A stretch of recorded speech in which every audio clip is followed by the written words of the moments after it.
to the latest edition of the Stephen A. Smith Show, coming at you as I love to do every weekday over the airways of ESPN Radio, ESPN News, 250-plus markets across the United States of America. Check your AM, FM listing nearest you, plus ESPN Radio on Sirius XM Channel 80, plus ESPN Radio live over the national television airwaves of ESPN News. Number to call up as always is 888-SAY-ESPN. That's 888-729-3776.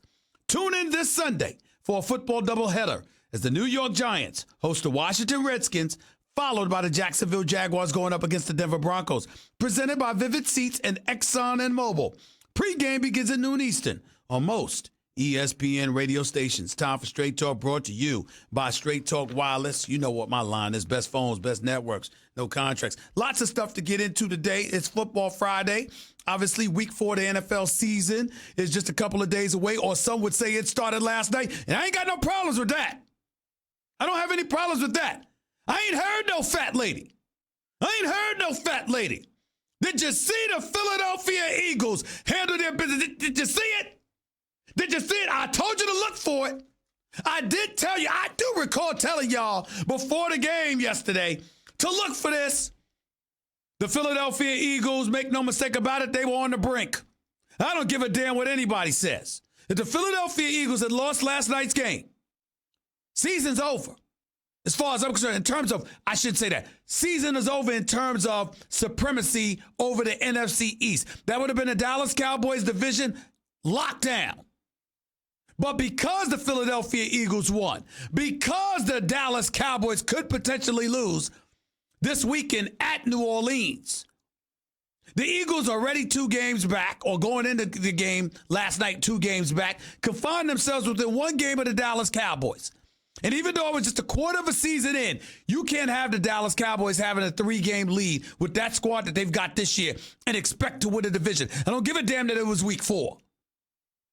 You can't have that and expect that to work out for you. It's just that simple. It's not going to work out. So the Eagles recognized that, strolled into Lambeau Field last night, and dare I say, they handled their business. They were down 10-0. Right? You had Aaron Jones running for a 3-yard touchdown. You had Crosby with his 30-yard field goal. You had Alshon Jeffrey coming back, 6-yard pass from Carson Wentz, pulled within 10-7 after Green Bay went up 13-7. Got it, the backup tight end, because he damn sure ain't Zach Ertz, even though I like him. He got a 3-yard touchdown pass from Wentz. Eagles got a 14-13 lead. This kid, Jordan Howard, coming over from Chicago, been an APB out from the first 3 games of the season. It hasn't been that impressive. Showed up last night. Averaging nearly 6 yards a carry, 15 carries, 87 yards.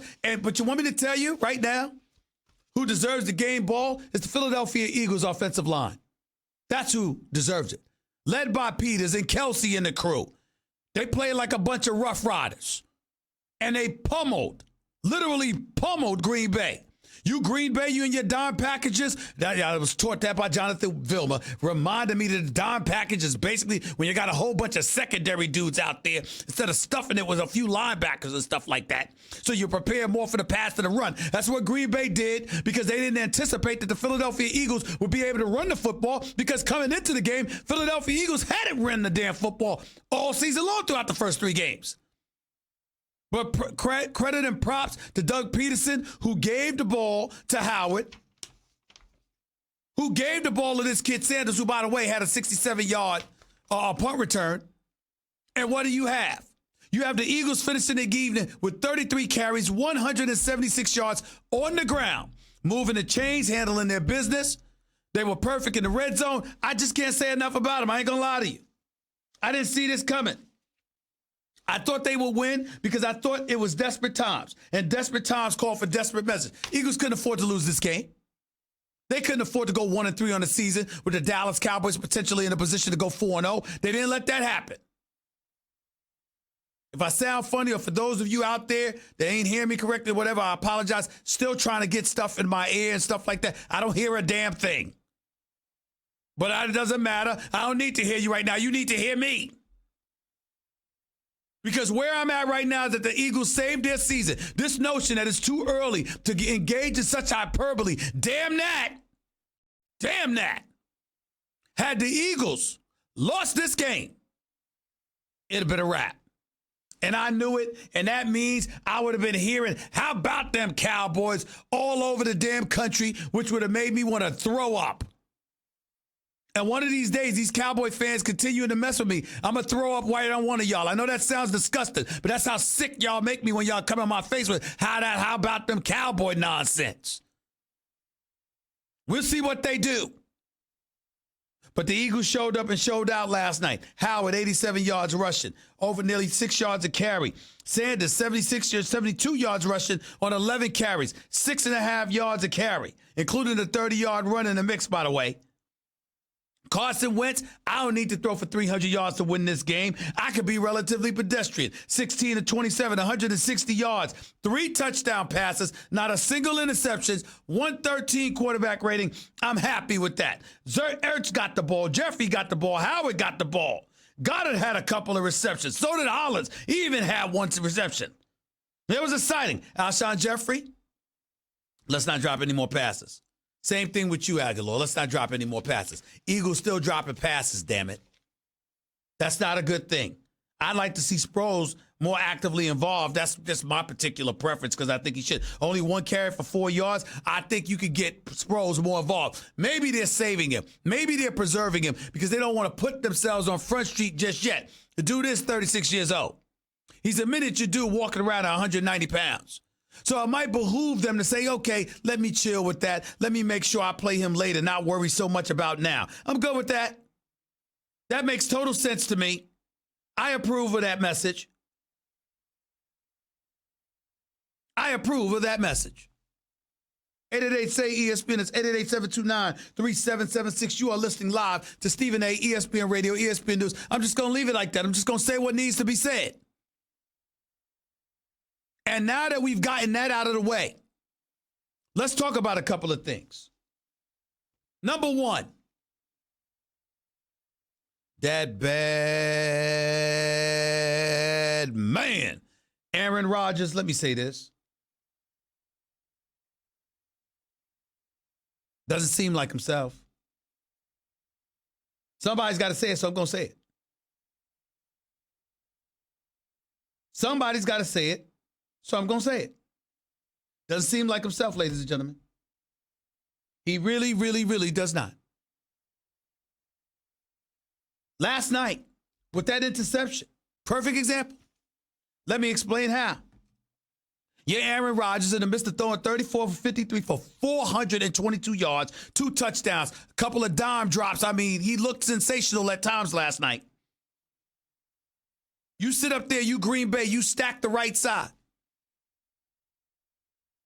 Evidently, Matt LaFleur, the head coach, the rookie head coach for the Green Bay Packers, either him or Aaron Rodgers decided they wanted to pull a Russell Wilson, Pete Carroll. You got Valdez-Scantling cutting over, slaying into the end zone. He's going to his left. The Eagles collapse on him. Aaron Rodgers throws the football anyway. By the way, timing, split second, we get all of that. Let me say this because this is very, very important. That ball hit Scantling in the chest. That ball hit Scantling in the chest. That should not have been an interception. That should not have been an interception. It hit him right in his chest. It wasn't some Malcolm Butler cutting in front of Scantling and intercepted the ball. That ball hit Scantling in his chest. Valdez-Scantling right in the chest. Bounced off of it, bounced in the air. Eagles got the interception. That's what happened. But I will say this. Darius Shepard, undrafted free agent out of North Dakota State. I think it's the same place that Carson Wentz went. This brother crossed over and went directly to the right corner of the end zone, although he turned around late because he knew that the play wasn't for him. Here's the facts. If Aaron Rodgers would have waited one more split second, that was an easy touchdown. He missed him. We can slice it any way we want to. He missed him. I'm not saying that it's such an egregious error or anything like that. I'm only saying that is not an error we see Aaron Rodgers make. We haven't seen that. Do I think that Aaron Rodgers is slipping? Do I think that? No. There is slippage between Mike McCarthy last year and thus far with a rookie head coach, Matt LaFleur. Has there been slippage? Yes. Do I think it's something that's definite and permanent? Hell no. This notion that Aaron Rodgers ain't what he used to be, y'all could kiss off. We know he didn't like playing for McCarthy. And eventually, ladies and gentlemen, I'm just going to say it like it is because sometimes y'all don't want to, I'm going to do what my man Joe Madison, Sirius XM, Urban View Radio, 6 a.m. to 10 a.m. every weekday. Check him out. He's one of the best ever, a Hall of Famer, or as a radio host. Although it's politics, not sports. He said something. He has this saying that I believe, if I remember correctly, correct me if I'm wrong, Joe Madison, if you're listening anyway. I apologize if I got this wrong. But I think he said his grandpa once said that. Give it to them where the goats can get it. So that's what I'm going to do for you. I'm going to give it to you where the goats can get it. Aaron Rodgers did not like playing for Mike McCarthy. And ultimately, no matter how great you are, there's going to be some dissipation somewhere if you don't get along with the people you work with and the people you work for. A healthy, happy environment, relatively speaking. It ain't like you got to throw parties together, be drinking buddies together or anything like that.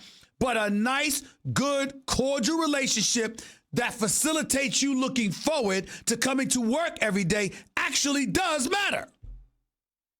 If you can't stand coming to work every day, and you don't like who you're working for, or you don't like who you're working with, particularly if the person that you're working with or for is somebody that you got to be around all day, that's problematic.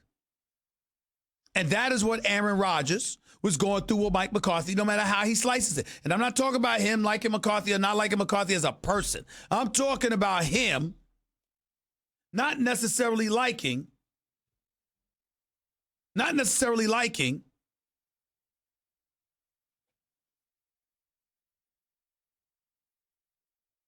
playing for the man.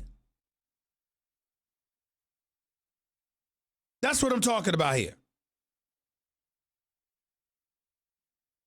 I'm talking about him not necessarily liking playing for the man. And if you think that the man is archaic, he's not innovative, and he puts you in a position that isn't conducive to winning, you're not going to like working for him. It doesn't mean you dislike him, but it does mean you're going to dislike working for him. Then we got to remember that he got the broken collarbone because he got injured against Anthony Barr in Minnesota a couple of years ago. Then last year, he had a bevy of injuries early in the season and just tried to play through it. So when we talk about slippage on the part of Aaron Rodgers, I didn't count 2 seasons ago when he only played about 3 or 4 games, and I didn't count last year when I knew he was hurt week 3. But last night, when he missed Darius Shepard in that end zone, that did resonate with me. I gotta admit that. That really, really did resonate with me. That took me aback to some degree. I did not expect that from Aaron Rodgers. I expected more. And the fact that I didn't get that, I got to tell you something. That resonates with me. I can slice it any way I want to. That kind of resonates with me. So with all of that being said, let me be very, very clear. I think Aaron Rodgers will make up for it. I think Aaron Rodgers is going to shine and continue to be great. I'm not like my man Max Kellerman, who believes that suddenly Aaron Rodgers ain't great anymore just because Patrick Mahomes could potentially be greater.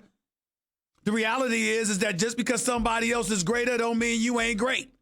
And just because somebody else is phenomenal doesn't mean there's slippage on your part. Now, do I believe I've seen slippage to some degree? Yes. But I just gave you the conditions under which I think that has happened. And I think ultimately Aaron Rodgers will get it together. And as long as Green Bay's defense tries to, just inch towards greatness, I think the Green Bay Packers are legitimate Super Bowl contenders. Now, I will tell you, that wasn't the case last night because we've been bragging about that defense, which was number 2 coming into the game last night. Suddenly, that don't apply. Suddenly, you gave up 33 points to the Philadelphia Eagles. Suddenly, you ain't what we thought you were. as a defense. You can't stop the run. You didn't just give up 176 to the Eagles. You gave up 158 to Minnesota. You can run on the Green Bay Packers. That's the problem right now. You can run on them. And if you can run on them, you never know what kind of trouble that's going to get you into. So we got to keep our eyes on that as this season progresses. Make no mistake about it. That's going to be the way to go. 888-SAY-ESPN. It's 888-729-3776. There's no other way to look at it. But if you're going to tell me that Green Bay has a respectable defense, I'm going to tell you, Aaron Rodgers, don't bet against him. You bet against him if you want to. I wouldn't advise it. I would not advise it. Aaron Rodgers is still Aaron Rodgers. I believe in this brother. He is the creme de la creme. And Patrick Mahomes coming on board, I know how fantastic he looks. I really, really do. But I also want to keep in mind, you know what? He hasn't thrown any interceptions, 10 touchdowns, 0 interceptions, completing nearly 72% of his passes. Absolutely phenomenal, on pace to throw for 6,000 yards. Patrick Mahomes is the truth. But I want to stay for the record. I had no problem with what Troy Aikman said the other day. When Troy Aikman said, get a third of what I've accomplished. I have no problem with Troy Aikman, a 3-time Super Bowl champion, reminding all of y'all fools out there that while Patrick Mahomes may indeed be great, you got to finish the deal. Patrick Mahomes was absolutely sensational in against the New England Patriots in the AFC Championship game in the second half. I recall him going scoreless in the first half. You see, you got to play a complete game of football to win championships. That's usually what it requires. And if you don't do that, there's a price to be paid. Patrick Mahomes is something special, the likes of maybe which we have not seen. I agree with all of that. Love his composure, love his demeanor, love his leadership. Only thing I don't like about Patrick Mahomes is that he has a voice like Ed Orgeron for LSU. He sounds like the son of Ed Orgeron. That's how he sounds. I don't know about that. That's about it. What else is there not to like about Patrick Mahomes? He's the real deal. But you got to finish the deal. And see, that leads me to a bigger discussion that we don't have enough of, because too many people, and this is where money has contaminated the world of sports. Because you see, we look at a guy like Dak Prescott and you say, who the hell does he think he is to want to be the highest paid quarterback in football? Well, that's simple. What do you expect when you give Matthew Stafford $27 million? What do you expect when you give Kirk Cousins $28 million in guaranteed dollars per year for 3 years? That's $84 million, fully guaranteed. What do you expect when you do stuff like that? What do you expect? Jared Goff went to the Super Bowl, but then wet the bed, albeit against New England. Got $110 million guaranteed. Carson Wentz, a stud. Love Carson Wentz. But he was injured the last 2 years when the Eagles went to the playoffs. It was Nick Foles that had to step in and help deliver a Super Bowl championship 2 years ago. And then after that, take them to the playoffs last year and register a victory over the Chicago Bears, courtesy of a missed field goal as time was expiring. So we have to look at it from the perspective, Carson Wentz wasn't in the playoffs. Durability issues, not that he couldn't play, it's that he was hurt. But here's the reality. Carson Wentz was guaranteed $107 million. Jared Goff, $110 million. Now, Russell Wilson deserved every penny of what he was guaranteed. But when you look at what they bring to the table, Dak Prescott's right up there. And if he's right up there, how can we ignore what the hell the man has done and what he's bringing to the table? How can we ignore that? I don't know how we can.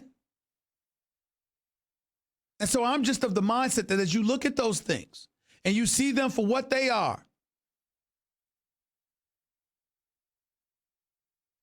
that in this day and age, we can't knock anybody who wants the money. You know what we can knock? We can knock Madison Avenue for giving the money to people who don't win yet, for celebrating people even though they haven't done it yet. And I'm not saying you don't. If you're the players, you take the money. If you're Madison Avenue and somebody is capable of being marketed, you take care of them. But it's up to us as the public to demand. You know, you're getting all these commercials. You're getting all of these dollars. Can we get a championship along the way? Can we get a ring? There's nothing wrong with us demanding that. And when we look at this NFL season, we got New England, we got Kansas City. Jacoby Brissett comes in for Andrew Luck, the retired Andrew Luck. He's doing well. Minshew filling in for Nick Foles. He's doing well. Deshaun Watson looks like an absolute stud. Who was getting all the acclaim? It was Cleveland. Baker Mayfield. Have you seen a commercial without Baker Mayfield yet? I haven't. Hey, every damn place you look, he's in a commercial. They're 1-2. Baker Mayfield can play. He's no scrub. I like Baker Mayfield, but let's be clear. He's leading the league in interceptions since he's been named the starting quarterback in the NFL. He's got 19 interceptions in 16, 17 games. 19 interceptions. But he's the one with the most commercials. You see the problem? We need to think about stuff like that. We need to think about who's being celebrated. And if they're going to get the money, and Madison Avenue ain't going to hold them accountable because they're marketable, because they're great at creating headlines, you as the viewing public, as a fan, need to hold folks accountable by demanding greatness on the in their field, in their chosen field. Demand that they perform. Because I know that's what I do. I'm going to demand that you perform. Period. I've seen Aaron Rodgers in a couple of commercials. Aaron Rodgers has nothing to prove. We all know better. But I swear to you, here's where I'm going to lose. I'm going to tell you right now where I'm going to lose it. If I see Mitchell Trubisky, Kirk Cousins, Matthew Stafford, if I see them in a commercial, I'm going to lose my mind. I'm going to lose my mind. Because I expect more for the money you get paid. Plain and simple. 888-SAY-ESPN. That's 888-729-3776. You are listening live to Stephen A. ESPN Radio, ESPN News.